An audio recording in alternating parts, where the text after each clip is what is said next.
Hi everyone, welcome back to Talks with Zharia. So today I really wanted to talk to you about, rebuilding trust in the Lord and basically give you my personal experience, what I've been going through. God held me accountable recently. He said, you always talk about how you're going to be real with people. You're always going to talk about, how things are. You're not going to come on and pretend, but where's that video where you're actually talking about what you have been through? Where's that video where you're being honest with people? And this is what it is. I don't want to be fake. However, when it comes on to personal feelings, I think as a Christian, we are supposed to be journeying through this life together. And if this video can help someone feel seen, feel validated, and even maybe some steps forward what I've been considering, then this would be perfect. And I'm taking my teacher's hat off, and I want you to see me eye to eye. I'm a human being just like you. I go through different things just like you. Okay, and so we're gonna get into the story. So 2024 for me has been a very tumultuous year. I've been threatened. My life has been threatened. I've actually my safety has been compromised twice. And yeah, it's just been a very tumultuous year to say the least. Hopefully I will not be mentioning this after March. That's the step I'm gonna take after March. No more 2024.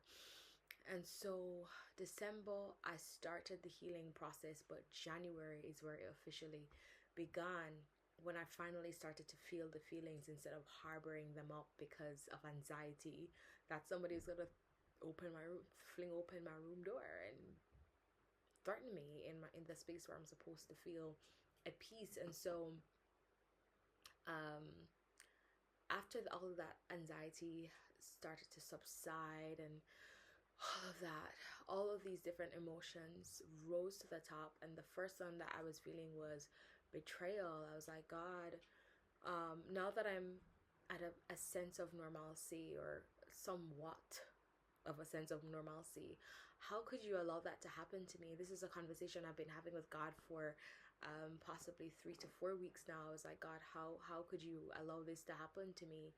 And you say you love me? I don't trust you.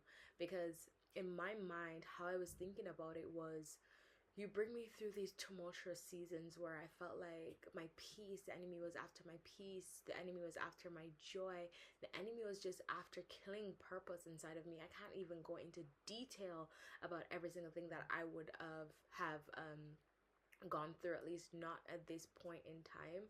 And so I was just like, God, I would have never done that to you.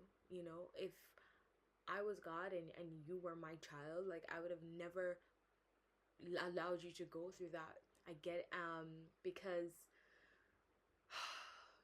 you're my child and I love you, and your peace should never feel compromised. But the God that we serve cares more so about character building. And even though I get it that it's character building, I was still feeling a lot of pain and resentment towards God, and I'm still healing from that. And so it's reached a point, I was telling one of my friends, where I just feel so tired.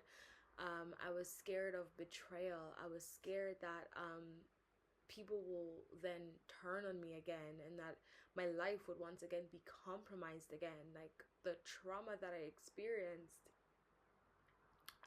last year was really real, and I was scared that people will pretend to be close to me again, and just to threaten my safety.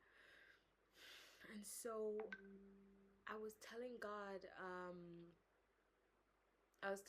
that I'm scared, and I'm really scared, and I just don't feel like I can trust you, because you said that you never leave me nor forsake me. Yes, you were here, but you also said, I don't know, like, I guess I was expecting him to keep me safe, love me like a father would. But what I got in turn was my peace being compromised. And after experiencing something like that, it's really hard to trust God. Now, I love God with my whole heart. I would never leave him. You know, I'm here.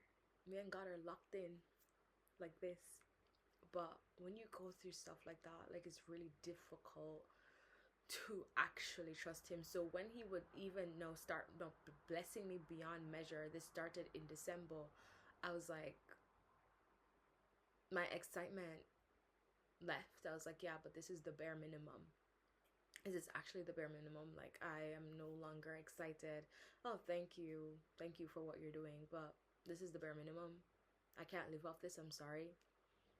And so I was talking to God about this 2 to 3 days ago, telling him that once again, I don't feel like I can trust you. And then he said, Zharia, you're still going through the refiner's fire.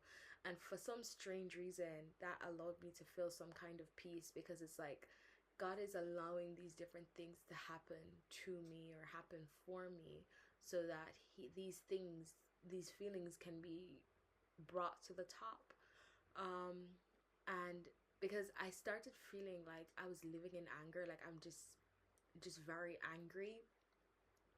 And he was just showing me that I'm still being processed, still being pruned, and so the journey is still continuing. But now I'm reaching once again a state of normalcy where I can now start to strategize and plan around this refiner's fire, because there's still things that need to get done. But he was telling me I needed to break you because you were operating through strife and toiling, right? If I allowed you to go in that path, you would have crashed and burned and ended up with the wrong people. And so he was telling me essentially that I needed to nip it in the bud, because that is not who I've created you to be. That is not what I've called you into. And there's so much more that I've placed inside of you. And obviously the people that I have sent to you understand the season that you're going through, and you just need to continue to rest in me. So I'm going from a place of toiling for everything that I had to a place where I'm resting, and operating from a place of rest, because that is what God has called us to do. And I can reference Hebrews 4, where it talks about labor into God's rest, right? Because of the curse of is it Adam and Eve? We had to toil to enter into God's rest because we didn't want to be obedient. I'm sure there are other parts where it talks about in Hebrews 4 that it's not just about Adam and Eve, but it's also about like what Israel, it's like they just wanted to toil. They wanted to be like everybody else. And so resting is one aspect of learning how to trust in God. Like, just take things one day at a time, believing that he is your provider, he is your covenant keeper, he does not break promises, and he has you on a journey. Obviously not everybody will get it, because not everybody's supposed to get it. It's not their vision to have. And then the second thing is, one thing I'm gonna do is to put myself on a 7-day consecration. I was talking about that this morning, that I'm going to put myself on a consecration, because the questions that I'm having, I think it's gonna rebuild my faith. I don't shy away from hard questions. I don't shy away from thought-provoking, raw and uncut questions. But I do believe that in this hour, God wants to strengthen my faith. And so I'm definitely going to be putting myself on consecration. And so that's one of like the third thing that I'm learning.